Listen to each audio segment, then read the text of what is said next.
Olá você, estamos iniciando mais um programa Bate-Papo com David Júnior. Você está ligado no canal 21 aqui da TV Brusque, na estreia de um novo programa nessa sexta-feira. Aliás, todas as sextas-feiras a gente traz um novo personagem, uma nova entrevista, um novo bate-papo, um novo assunto também, muitas vezes por indicação de você aí pelas redes sociais, no qual a gente agradece pela sua audiência, pelo seu carinho, acompanhando inicialmente o programa nas estreias aqui, sempre nas sextas-feiras às 21h15, no canal 21 da TV Brusque, e depois nos reprises na própria grade aqui da TV Brusque ou nas redes sociais, YouTube, aí segue mundo afora a nossa programação do Bate-Papo com David Júnior. Hoje, o entrevistado da gente por aqui, nesse bate-papo, o André Clabundi, que é contador, e veio trazer uma noção bem atualizada para a gente, conforme a gente estava conversando, dados que a gente tem com a data até de hoje, sobre a declaração do imposto de renda, especialmente pessoa física, que vai até o mês de abril, que se aproxima, é um período do ano que todos os escritórios de contabilidade têm no seu dia a dia, seus clientes ali procurando para fazer a declaração. Muitos daqueles também, às vezes, fazem de forma individualizada, por isso também está aqui o André para passar algumas dicas que é importante, no qual esse bate-papo que a gente faz toda sexta-feira são assuntos diversos, e hoje é um assunto que merece um bate-papo, e um bate-papo também bem sério, porque são situações que são repassadas e fazem parte da questão financeira das pessoas e do Brasil afora. André, seja bem-vindo, muito obrigado pela sua participação aqui. Davis, obrigado pela oportunidade, agradecer em meu nome e agradecer também em nome dos profissionais de contabilidade, que nesses início de ano sempre tem essa, digamos assim, uma sobrecarga de trabalho, né? Especialmente em relação ao imposto de renda da pessoa física, mas que faz parte da nossa missão e poder auxiliar aí todos os nossos clientes, contribuintes, né, a prestarem suas contas e estarem de acordo com a legislação. Principalmente essa é a nossa missão. Aliás, até nosso muito obrigado ao André que veio aqui, o convite que a gente fez, e representa todos os contadores, todos os amigos que fazem parte, profissionais, né, André, dessa questão de contabilidade em Brusque, escritórios, pessoas aí que fazem esse trabalho. O André, na verdade, foi convidado para a gente, mas a gente com certeza aqui agradece a todos que fazem esse trabalho aqui de orientação, e o André com certeza vai ecoar a voz de todo esse pessoal aí nesse momento aqui, nesse bate-papo. O prazo já foi iniciado agora em março, né, André? O que você traz aí sobre sempre as novidades, né, com relação ao imposto de renda pessoa física 2020? Sim, Davis, o prazo iniciou no dia 2 de março, ele vai até o dia 30 de abril. É importante dizer que já há mais de 25 anos esse prazo ele não vem sendo prorrogado, né? Desde a época lá que era ainda em formulário. Se não me engano, 95, o último formulário verde. Então, depois, em 96, já passou a Receita Federal a disponibilizar um programa. Depois veio a parte do disquete, não foi? Isso, a gente gerava no programa e levava o disquete lá na Receita, e eles transmitiam e davam o recibo, né, de entrega. Posteriormente, com o advento da internet, então começou através do programa gerador, a gente transmitir, já ter o recibo no momento da transmissão, ali por volta de 98, 99, até chegar nos dias atuais, onde a gente já pode, inclusive, fazer a declaração dentro do site da própria Receita Federal, no ECAC, que a gente chama, né, que é o atendimento eletrônico ao contribuinte, através de aplicativos, ou seja, pelo próprio smartphone, a gente consegue fazer a declaração e continua o programa gerador. Então, o prazo ele dificilmente vai ser alterado, né? A não ser que venha alguma situação aí superveniente, enfim, né? E a gente trabalha sempre com o prazo de 30 de abril. Novidades na declaração desse ano, a gente tem algumas, mas, na verdade, não decorrentes de alterações na legislação. A legislação do imposto de renda, propriamente dita, ela teve poucas alterações. Quais seriam as novidades?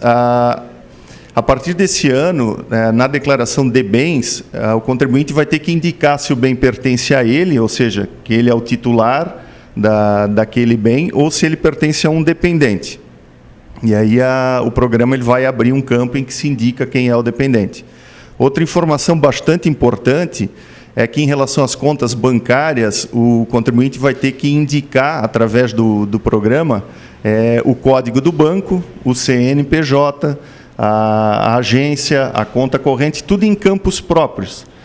Não é que a gente não indicava anteriormente, a gente indicava tudo num campo de descrição. Agora nós temos em campos próprios, em que a Receita vai poder validar isso. E são campos obrigatórios de preenchimento também?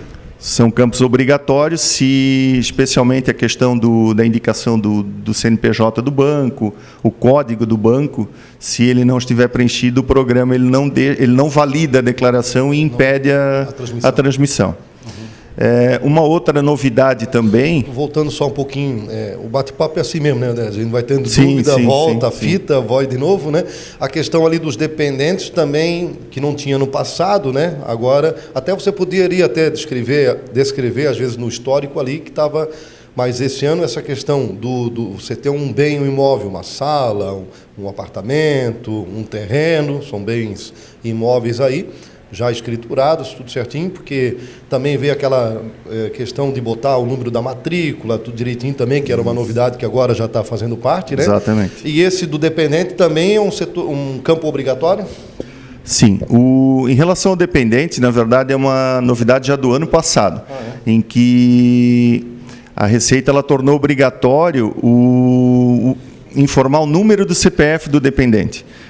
Há alguns anos, a Receita vinha baixando a idade da obrigatoriedade do dependente informar o CPF. Agora, todos. Qualquer dependente que consta lá na declaração, ele deve ter o número do CPF informado. E hoje, a criança nasceu, já o próprio cartório já faz o CPF. Então, não vai ter essa dificuldade, o contribuinte não vai ter essa dificuldade.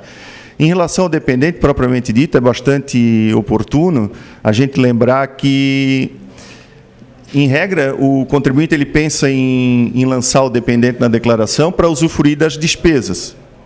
Então, despesas com o dependente com instrução, muitas vezes os filhos na escola, o plano de saúde do filho, a despesa com saúde e assim por diante.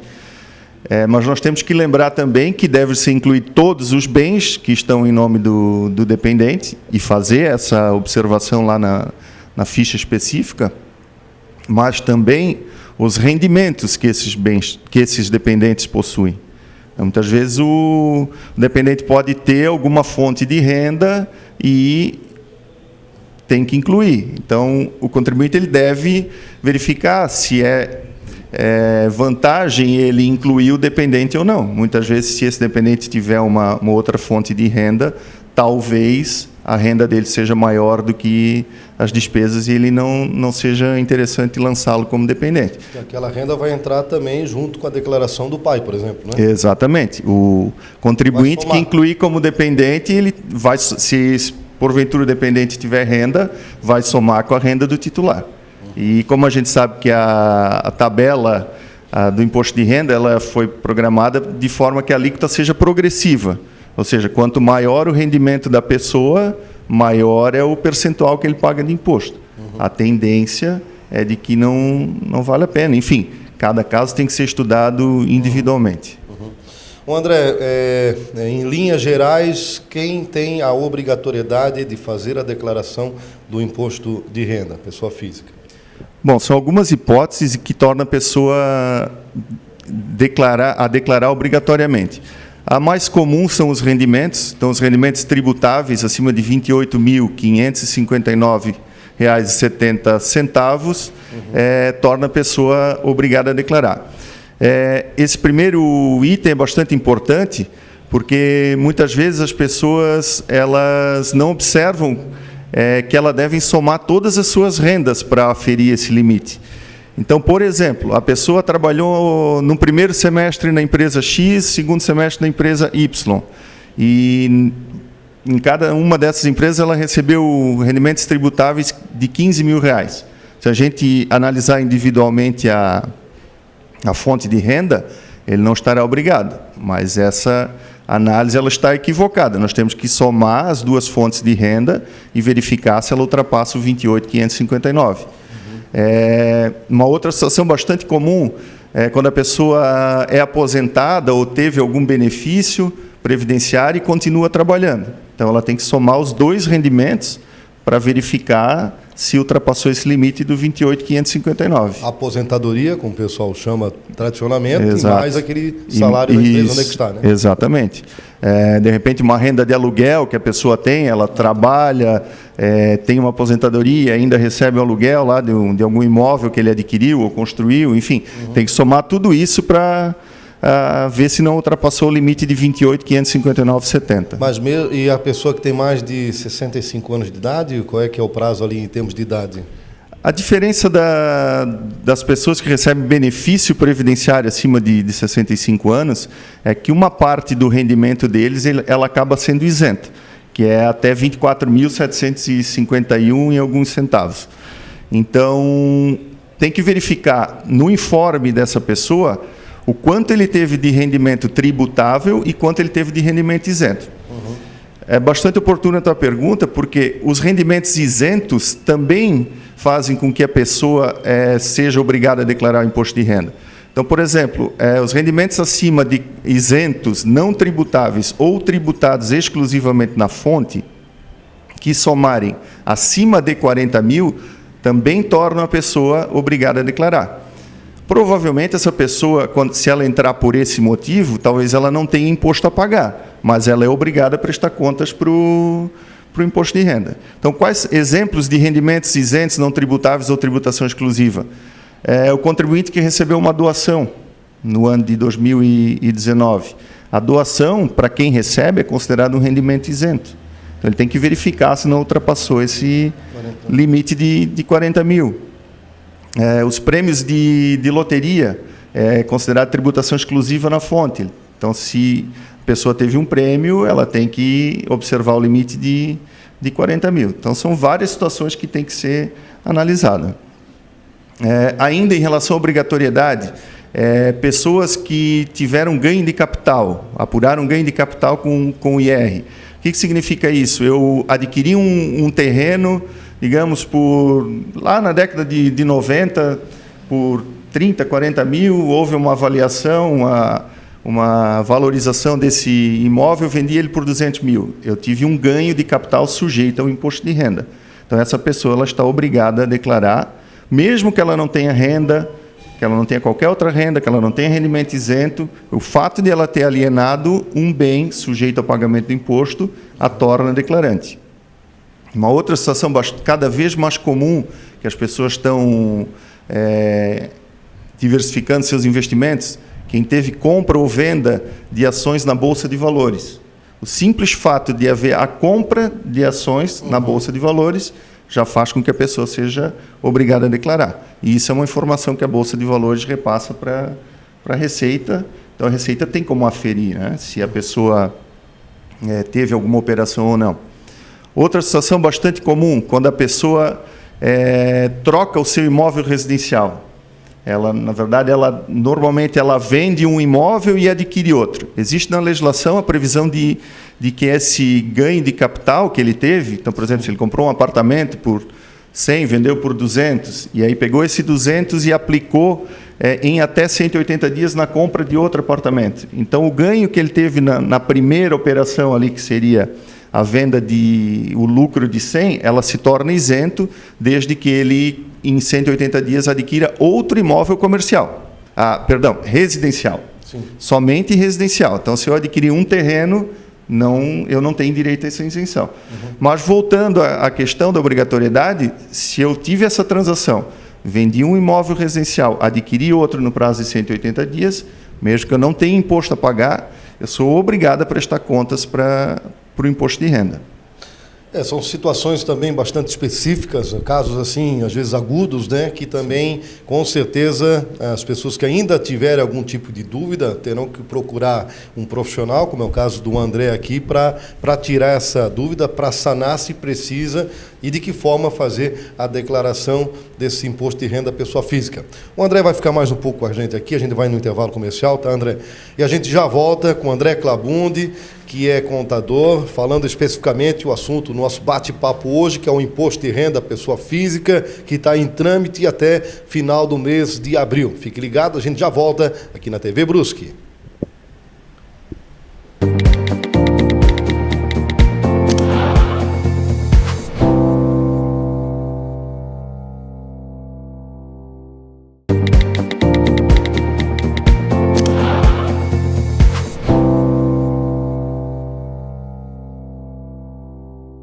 Voltamos aqui na TV Brusque, você está ligado com o canal 21 ou também ligado nas redes sociais, YouTube, Facebook, redes sociais, transmitindo também o nosso bate-papo aqui com o David Júnior.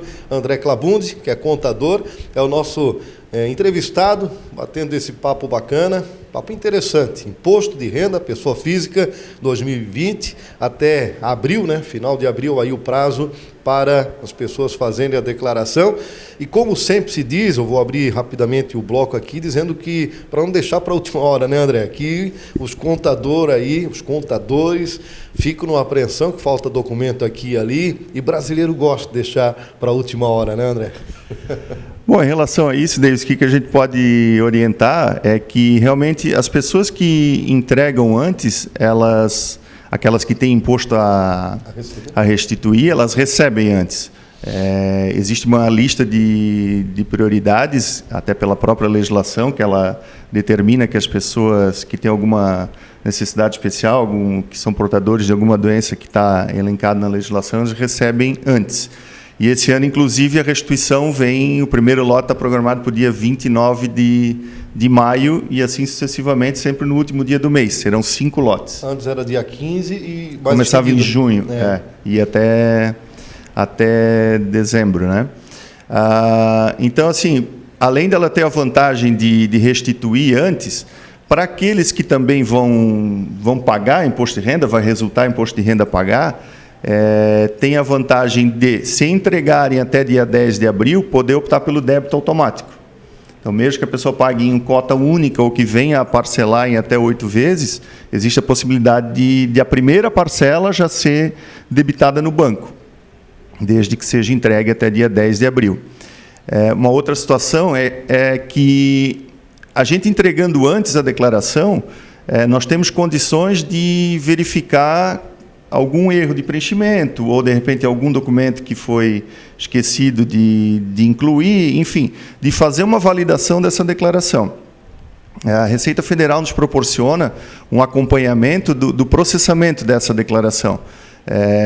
Muitos escritórios de contabilidade, inclusive, têm ferramentas, têm robôs que ficam verificando isso diariamente e qualquer alteração que tem lá no status do processamento da declaração, a gente é notificado e pode tomar a medida necessária. Para fazer aquele acerto antes, inclusive, da malha fina, né? Exatamente. Muitas vezes até antes de terminar o próprio prazo, até o próprio prazo de 30 de abril. Porque qualquer mudança que eu queira fazer, vamos dizer que eu optei pelo modelo simplificado e não pelo deduções legais. Se eu retificar essa declaração até dia 30 de abril, eu posso mudar o modelo. E depois eu já não posso mais. Então é bastante importante a gente não deixar para a última hora, especialmente até em função dessa pandemia que a gente vive, né? A gente não sabe os reais efeitos até o momento. Hoje nós temos uma situação, enfim, né? Até para deixar o público que está nos acompanhando, a gente gravamos esse programa justamente na terça-feira, dia 18 de março, dia 17, perdão, de março, né, o André? Hoje é 17 de março. Então, as informações que o André profissionalmente também está trazendo são legislações que a qualquer momento também pode sofrer algum tipo de alteração, né, André? Então, o André, o que está afirmando hoje é com data de situações que não mudaram até esse 17 de março, por volta agora de 9h30, 10 horas da manhã, né, André? Pode daqui a pouco ter alguma alteração e, com certeza, o seu contador pode estar sempre atualizando, porque em função dessa pandemia toda aí, pode e deve ocorrer algumas alterações. No primeiro bloco ainda, André, você estava dizendo a obrigatoriedade das pessoas que têm que fazer a declaração. Ficou para a gente enaltecer 2 casos ainda, né? Que é importante. É importante lembrar que as pessoas que possuem patrimônio acima de R$300 mil, elas também estão obrigadas a declarar. Como é que é aferido esse valor de 300 mil?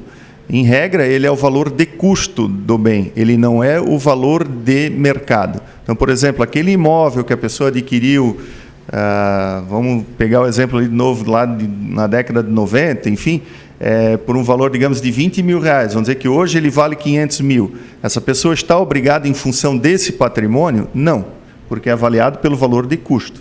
Teria que ser superior a 300 mil, não é o valor de mercado. Mas são todos os bens.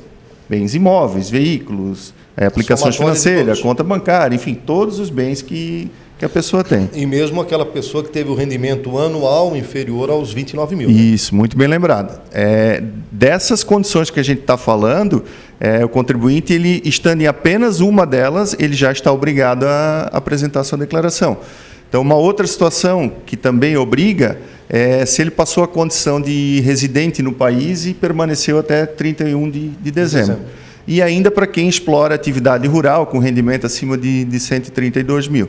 Não é muito comum aqui na nossa região, mas a gente sabe que tem e também está na obrigatoriedade. Bom, André, vamos agora na parte de despesas, que pode vir a deduzir aquilo que tem que pagar, ou resgatar o que já pagou no imposto de renda, né? Aquelas mais tradicionais, né? Vou começar por despesa médica, mas você pode relacionar aí o que pode ou não pode, André. Então, é importante a gente entender como é que funciona o cálculo do imposto de renda. O imposto de renda, a gente tem que chegar na base de cálculo para oferecer a tributação, para achar a alíquota que vai ser submetida a essa renda. Como é que é essa renda? Ela é aferida de forma líquida, ou seja, é o rendimento bruto da pessoa, o salário, o prolabore, enfim, aluguéis, a aposentadoria e assim por diante, deduzidas das despesas permitidas pela legislação. Nesse momento a gente chega na base de cálculo e a partir dali aplica o percentual do imposto que ele vai ter que pagar ou restituir para a Receita Federal. Então, quais seriam essas despesas que são dedutíveis? Você já lembrou a questão das despesas com saúde. Quais são basicamente essas despesas? São as despesas com o plano de saúde propriamente dito, com intervenções cirúrgicas, com intervenções hospitalares, com consultas, com exames, com tratamentos odontológicos, basicamente aquela despesa de saúde própria do declarante e de seus dependentes. É importante lembrar que muitas dessas instituições que prestam serviço de saúde, elas estão obrigadas a informar essa prestação de serviço para a Receita Federal. Vai haver o cruzamento. Vai haver o cruzamento. O próprio contribuinte pessoa física, por exemplo, um dentista, um médico, quando ele emite o recibo para o seu cliente, ele é obrigado a identificar na declaração dele o CPF do cliente. Então, a Receita tem condições de fazer esse cruzamento. Então, se porventura o contribuinte esquecer de lançar algum desses comprovantes, ele teria condições de inclusive, fazer retificação, né? Os próprios hospitais, clínicas, eles também entregam uma declaração, que a gente chama de uma obrigação acessória, que é a DMED. Então, todas as notas emitidas para os clientes, elas estão nessa DMED e a Receita Federal tem como aferir se o contribuinte efetivamente teve aquela despesa. Então, as despesas com saúde, elas não têm limite. Por exemplo, a despesa com instrução, ela já tem um limite de dedutibilidade. A despesa com saúde, não, ela é ilimitada. Então, assim, bastante importante a gente verificar quem tem plano de saúde, quando é descontado na folha de pagamento, e que tem o desconto do titular e tem o desconto dos dependentes. Então, verificar se realmente naquele valor que está sendo informado lá, se tiver dos dependentes juntos, se o dependente consta como dependente na declaração. Se ele não constar, o contribuinte tem que verificar qual é o valor do plano de saúde dele e excluir o valor dos dependentes que não constam na declaração. Isso hoje é mais... A gente consegue aferir com mais facilidade, porque isso é uma informação obrigatória que as empresas prestam através da DIRF, mas a gente já teve casos em que o informe de rendimento não era claro e acabou tendo despesas dos dependentes que não constavam e assim por diante. Despesas com educação, já falou, tem um limite, mas pode ser inserido também aqueles que pagam mensalidades em escolas particulares ou faculdades também, né? Sim, despesa com educação própria do declarante ou dos seus dependentes, aquelas despesas de pré-escola, de ensino fundamental, de graduação, faculdade, especialização, doutorado, mestrado e assim por diante. Não são dedutíveis, por exemplo, a escola de esporte, um exemplo, uma escola de natação, o futebol, escola de idiomas, isso não é dedutível. Não é. Os materiais escolares não são dedutíveis, é uma série de regras. É importante lembrar que, ainda que o contribuinte tenha gasto lá, vamos pegar aí uma mensalidade média hoje aí de faculdade ou mesmo de colégio, em torno de 800, 900, R$1.000, vamos dizer, por mês, a dedução está limitada em torno de 3.561, se não me engano, por dependente. Ao ano. Então, se ele gastou 10 mil com dependente, infelizmente ele só vai poder deduzir aquele limite, R$3.500, em torno de 3.500. O interessante é que na declaração vá o valor mesmo que declara, né, normal, mas vai conseguir deduzir esse teto aí, né, que é o que permite, né? Exatamente. É importante ainda lembrar que incluir os recibos, as notas, ou seja, essas despesas com educação, com instrução, enfim, as despesas que são dedutíveis ou não, ela é uma condição obrigatória. Nós tínhamos até alguns anos atrás a opção, se o contribuinte optasse pelo modelo simplificado, que é onde ele deduz da base de cálculo do imposto de renda 20% do seu rendimento, ele não precisava informar as despesas. Hoje não, hoje é obrigatório. Mesmo que ele opte pelo modelo simplificado, na apuração ele tem que informar todas as despesas. Começou a partir desse ano? Não, já deve fazer uns 4, 5 anos. Também, se não preencher, não vai dar para enviar a declaração, vai bloquear, né? Ele até envia, a maioria das informações ele até vai conseguir enviar, mas a probabilidade de cair em malha, porque a Receita Federal já tem essa informação. Sim. Então, provavelmente a Receita vai colocar essa declaração em malha para o contribuinte retificar essa declaração e informar. Atualização também da Receita com relação a pessoas que têm os bens ali, tem que estar atualizando o que venceu em 2018 para 2019. Como é que a pessoa chega a essa atualização ali, André? Os bens na declaração... Que ele já tinha, né, de um ano para o outro, né? Sim. A declaração do exercício 2020, que a gente está entregando agora até dia 30 de abril, ela vai exigir que o contribuinte informe o patrimônio dele em 31 de dezembro de 2018 e 31 de dezembro de 2019. E qual é o valor que deve constar ali? É o valor de custo do bem. Então, por exemplo, se eu tenho um imóvel financiado pelo banco, eu adquiri um imóvel de 300 mil, dei uma entrada de 100 mil e financiei, sendo que eu paguei 20 mil de parcela no ano de 2019. Qual é o valor que vai constar ali na declaração de bens em 31 de dezembro de 2019? 120. 120, é o valor efetivamente pago, não é o valor que vale o bem. Então, da mesma forma, os veículos, as contas bancárias e assim por diante. A única forma de se atualizar um bem é quando se realiza alguma benfeitoria nele, por exemplo, numa casa, você faz uma reforma, ou num terreno lá que constrói um muro, né? São algumas situações que a legislação permite, desde que se tenha os comprovantes, notas fiscais, né? Documentos hábeis. Se não houve nada, se mantém o mesmo valor também. Exatamente. Se não houve variação, simplesmente se informa o valor de um ano para o outro, né, e aí a Receita vai fazer os cruzamentos ali, as verificações dela. André, para quem tem também situações de VGBL, PGBL, ou seja, aplicações aí nesses fundos ou nesses planos de previdência, né, que é chamado também, né? Normalmente os bancos emitem, né, um extrato, né, que fecha o exercício 2019. Também existe a necessidade de declarar, porque essas informações naturalmente vão ser cruzadas, né? Com certeza. A previdência complementar, ou a previdência privada, como a gente costuma chamar, ela também é uma despesa dedutível para fins de imposto de renda. Ela é limitada a 12% do rendimento tributável do contribuinte. Então, para o contribuinte poder considerar essa despesa dedutível, ele tem que contribuir obrigatoriamente para a Previdência Oficial, exceto os aposentados, que daí já não contribuem mais. Mas aquela pessoa que está na ativa, recebendo seu salário, seu prolabore, aluguel, enfim, ele tem que contribuir para a Previdência Oficial para que possa considerar dedutível essa contribuição para a Previdência Privada.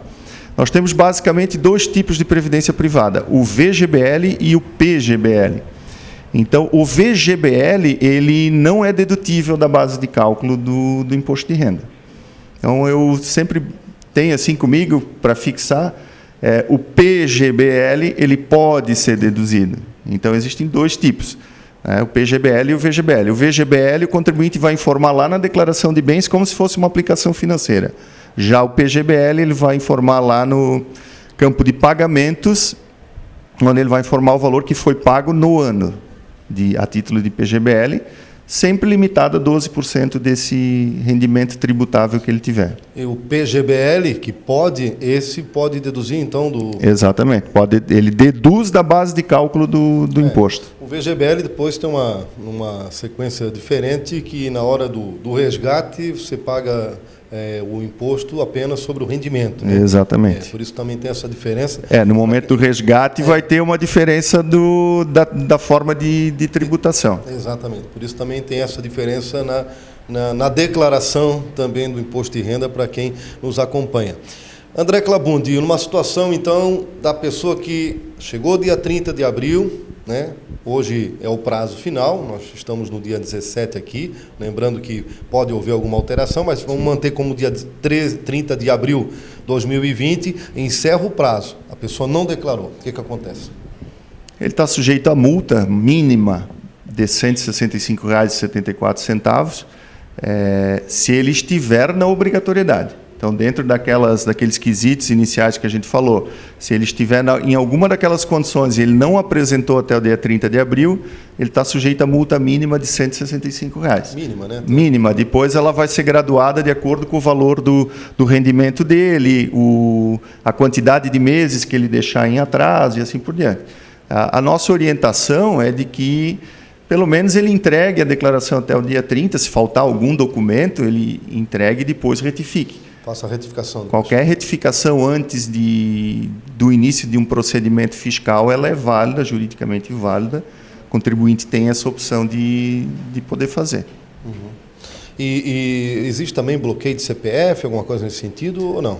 Sim, quando o contribuinte deixa de entregar durante alguns anos, a Receita Federal coloca o CPF dele em situação de irregularidade, justamente para que ele vá lá e preste suas contas com a Receita, se regularize, enfim, né, paga aquilo que é devido, se for o caso, e assim por diante. André Clabundi, o nosso tempo está esgotado. É natural que se fosse detalhar, porque tem muitos casos específicos, né, André, sobre a declaração do imposto de renda da pessoa física, mas em linhas gerais, você trouxe aqui uma noção bem bacana, né, em linhas gerais, do que pode, o que não pode. E você, como um bom contador, sabe que em Brusque também existem vários contadores profissionais como você é. Então, você que ainda tem dúvidas sobre a declaração do imposto de renda, que está fazendo pela primeira vez, ou está tentando fazer de forma individualizada, ou não sabe como proceder, procure um dos escritórios de contabilidade aqui em Brusque, né, para fazer esse trabalho, né, André? Porque, naturalmente, outras dúvidas podem seguir. Nosso tempo acabou, mas eu quero te agradecer mesmo por ter aceito esse convite partiu da gente aqui para estar aqui esclarecendo informações importantes sobre o Imposto de Renda 2020. Muito obrigado, Davis, pela oportunidade. Agradeço em nome de todos os profissionais de contabilidade aí que vão estar se dedicando, já estão se dedicando nesse momento para cumprir com as obrigações e deixar todo mundo legal com o fisco. Na dúvida, procure um profissional, né? A gente sempre orienta o profissional de contabilidade porque, além dele ter o conhecimento específico, ele tem um conhecimento genérico da tributação, de tudo aquilo que está permeando as situações do contribuinte. Às vezes a gente identifica outras situações que não estão ligadas à declaração naquele primeiro momento, mas que ele já pode fazer essa orientação e, no momento seguinte, está fazendo, prestando seu trabalho, a correção, se for o caso, enfim. A gente orienta sempre ao planejamento. Sim. Nós não temos mais espaços para deixar as coisas para serem resolvidas de última hora. André, obrigado, tá? Eu que agradeço, Denis. André Clabundi, que é contador e trouxe esse bate-papo sobre imposto de renda, pessoa física, 2020, o prazo vai até 30 de abril, então faça o seu também, não deixe para a última hora, se tiver dúvidas procure também um profissional da área. Valeu, gente, próxima semana temos um novo bate-papo por aqui no canal 21 da TV Brusque, grande abraço, até a próxima.